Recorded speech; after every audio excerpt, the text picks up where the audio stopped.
तो आज मैं आपको बताऊंगा डॉग स्ट्रिंग और पेपेट के बारे में। Dog string, dog string.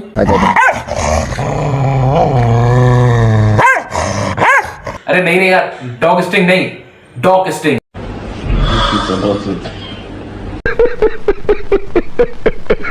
DOC, dog string और पेपेट के बारे में। तो चलिए शुरू करते हैं।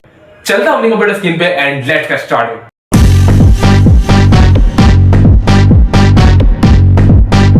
तो डॉग स्ट्रिंग यार बहुत सिंपल सी चीज है, कोई रॉकेट साइंस नहीं है और इतनी कोई स्पेशल चीज भी नहीं, ये भी मैं आपको बता दूं। डॉग स्ट्रिंग जस्ट आपको मदद करती है किसी फंक्शन को अच्छे से समझने में। मान लो मैंने आपको कोई फंक्शन लिख कर दिया और उसके साथ अगर मैं उसका डिस्क्रिप्शन भी आपको दे दूं ना, तो यार इससे अच्छी चीज तो कोई हो ही नहीं सकती। जैसे मैंने यहाँ पर लिखा हुआ भी है कि a doc string is a string used to describe a function, module और क्लास। मतलब केवल फंक्शन तक लिमिटेड नहीं है ये। फंक्शन में तो हम यूज करते ही हैं इसका, मॉड्यूल में भी हम इसका यूज कर सकते हैं और किसी क्लास डेफिनेशन के अंदर भी हम इसको दे सकते हैं क्लास को अच्छे से समझाने के लिए। जैसे यहाँ पर मैंने एक कोड लिखा हुआ है, तो मैं इसी को कॉपी करूँ और यहाँ पेस्ट करके अगर इसको चलाऊं, लेकिन चलाने से पहले क्योंकि मैंने यहाँ पर रिटर्न कीवर्ड का इस्तेमाल करा है, मुझे इसे कॉल करना होगा। तो मैं इसमें ऐड फंक्शन कॉल करूंगा, कोई दो वैल्यूज मैंने यहाँ पर दे दी। अब अगर मैं इसको चलाऊंगा तो यहाँ पर ये मुझे इन दोनों नंबर्स को ऐड करके दे देगा, जैसे कि ये यहाँ दे ही रहा है 5। लेकिन अगर आप ध्यान से देखो यहाँ पर, तो मैंने यहाँ पर एक स्ट्रिंग दे रखी है, ट्रिपल कोट्स में मैंने यहाँ पर कुछ लिख रखा है और यही डॉग स्ट्रिंग है जो फंक्शन डेफिनेशन के बिल्कुल नीचे दी जाती है। सामने वाले को ये बताती है कि फंक्शन में करना क्या है। मतलब ये तो एग्जैक्ट बता ही दे कम से कम कि इनपुट क्या है और आउटपुट क्या आना है। अब ये काम में कहाँ पर आती है यार? ये काम में वहां पर आती है कि मान लो आप कोई शेयर्ड वर्क स्पेस में काम कर रहे हो, हर बंदा अपना अलग अलग फंक्शन बना रहा है, तो आप सामने वाले को ये बोल सकते हो यार कि तू उसमें डॉग स्ट्रिंग दे दे, ताकि मतलब अगले बंदे को कम से कम ये तो समझ में आ जाए कि वो क्या इनपुट वो फंक्शन लेगा और क्या आउटपुट वो रिटर्न करेगा। जैसे कि यहाँ पर मैंने लिखा takes in two numbers and return the sum of two numbers. ठीक है, अब एक चीज मैं आपको यहाँ पर करके दिखाऊं तो आप हैरान होने वाले हो, और वो क्या है उसके लिए मैं लिखता हूँ यहाँ पे add dot underscore underscore doc underscore underscore. अब देखो जैसे ही मैं इसको रन करूंगा ना, तो ये आ गया एग्जैक्टली डॉग स्ट्रिंग मुझे यहाँ पर उठकर प्रिंट होकर मिल रही है। तो यही फर्क है डॉग स्ट्रिंग में और कमेंट्स में। आप ये नहीं कह सकते यार कि कमेंट्स की तरह ये इग्नोर की जाती है, कमेंट्स की तरह ये इग्नोर नहीं की जाती। डॉग स्ट्रिंग को पाइथन बिल्कुल एक स्पेशल ट्रीटमेंट दे रहा है, जैसे कि आप यहाँ पे देख ही रहे हो। हम डॉग स्ट्रिंग को प्रिंट करा सकते हैं, आप इस तरीके से कमेंट्स को प्रिंट नहीं करा सकते, लेकिन डॉग स्ट्रिंग को प्रिंट करा सकते हैं। तो यही फर्क है डॉग स्ट्रिंग में और कमेंट्स में। ठीक है, और एक चीज और, आप इसको ना अगर आप चाहो कि यार मल्टी लाइन में देना है तो आप इस तरीके से भी इसको दे सकते हो। जैसे अगर मैं इसको रन करूंगा तो ये आ गया, मल्टी लाइन में भी मैं इसको दे सकता हूँ। बहुत सिंपल सी चीज है यार, छोटी चीज है। लेकिन एक चीज और देखो आप, अगर मैं यहाँ पर लिखूँ ना प्रिंट ए, और अगर मैं अब इसको रन करूं तो देखो ए की वैल्यू मुझे यहाँ प्रिंट होकर मिल रही है, सम मुझे इन दोनों का प्रिंट होकर मिल रहा है, मतलब रिटर्न होकर मिल रहा है, और यहाँ पर डॉग स्ट्रिंग नन हो चुकी है। डॉग स्ट्रिंग नहीं देखने को मिल रही, क्योंकि यार डॉग स्ट्रिंग की एक सेट लोकेशन है। आप उसको फंक्शन डेफिनेशन के जस्ट नीचे ही दे सकते हो, ऐसे कहीं भी आप नहीं दे सकते कि खिचड़ी बना दी कहीं भी डाल दिया, तो पाइथन उसको नहीं पकड़ेगा, पाइथन उसको डॉग स्ट्रिंग की तरह ट्रीट नहीं करेगा। देखो यहाँ पर नन आ रहा है, पाइथन इसको डॉग स्ट्रिंग की तरह नहीं पकड़ रहा।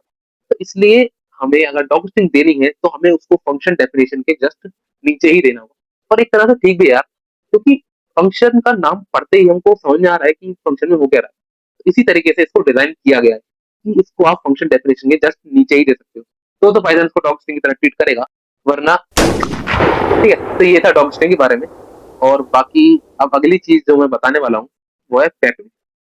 अब तो पैपेट यार कुछ भी नहीं है, एक जस्ट ऑफिशियल तरीका है, एक ऑफिशियल गाइड है पाइथन कोड को लिखने की, ताकि हम अपने कोड को मेंटेनेबल बना सके, प्रेजेंटेबल बना सके और रीडेबल बना सके। 2001 के बाद से ही लाया गया था और इसका मेन फोकस यही था कि to make the code clean, readable and consistent. But सवाल ये है कि हम पैपेट को यूज करें ही क्यों? और इसका जवाब है द जेन ऑफ पाइथन। अब ये क्या है?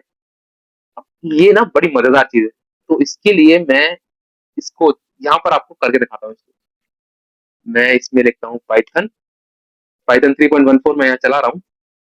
इसमें मैं अगर लिखूँ ना इम्पोर्ट दिस, तो यहाँ कुछ आने वाला है, तो मॉड्यूल इम्पोर्ट हो जाए। नहीं नहीं, कुछ और आने वाला है।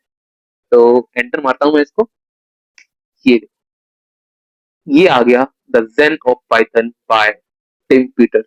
बेसिकली यार एक ये पोएम इन्होंने लिखी है, सिंपल पोएम है बट डीप मीनिंग पोएम है। Beautiful is better than ugly, explicit is better than implicit, simple is better than complex, complex better than complicated, flat is better than nested, sparse is better than dense, readability counts, और काफी कुछ यहाँ पे इन्होंने लिखा हुआ है। तो पोयम बहुत सिंपल है बट इसका यार मीनिंग बहुत डीप। जब आप अपने 2-3 प्रोजेक्ट बना लेते हो ना, तो आपको समझ में आता है कि यार इसका क्या मतलब है।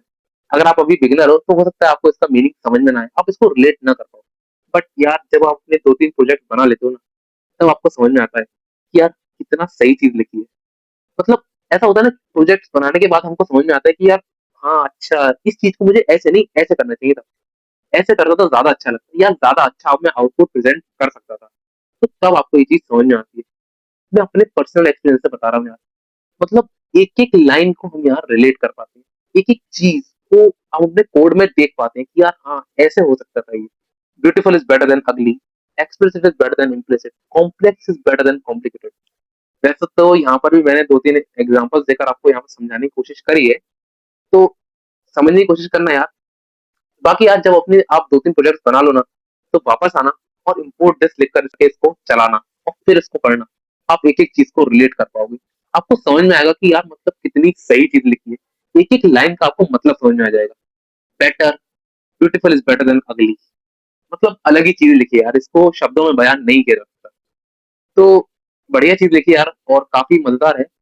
और जस्ट इसको डाला गया है, इंटेंशनली डाला गया है, ऐसा कुछ नहीं है कि इसका कोई मतलब था या कोई यूज था। एक काम तो आप इससे जरूर कर सकते हो, इम्पोर्ट दिस करके आप किसी को हैरान जरूर कर सकते हो, यार इम्पोर्ट दिस करते पोएम आ गई, जिसको नहीं पता इसके बारे में। ठीक है, तो कई बार पूछ लिया जाता है इंटरव्यू वगैरह में, अगर आप जॉब कर रहे हो तो, जॉब करोगे तो बताऊंगा किसी और वीडियो में, अगर समझ पाओ तो समझना। ठीक है, तो अभी के लिए तो यार इतना ही। उम्मीद करता हूँ आपको ये समझ में आया होगा डॉग स्टिंग के बारे में, डॉग स्टिंग के बारे में, अरे नहीं नहीं, डॉग स्टिंग के बारे में। और पेपेट तो यार अलग ही चीज थी।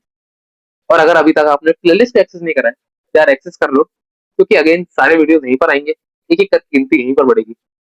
यहाँ पर क्लिक करके इसको बुकमार्क कर लो जैसे मैंने कर रखा है।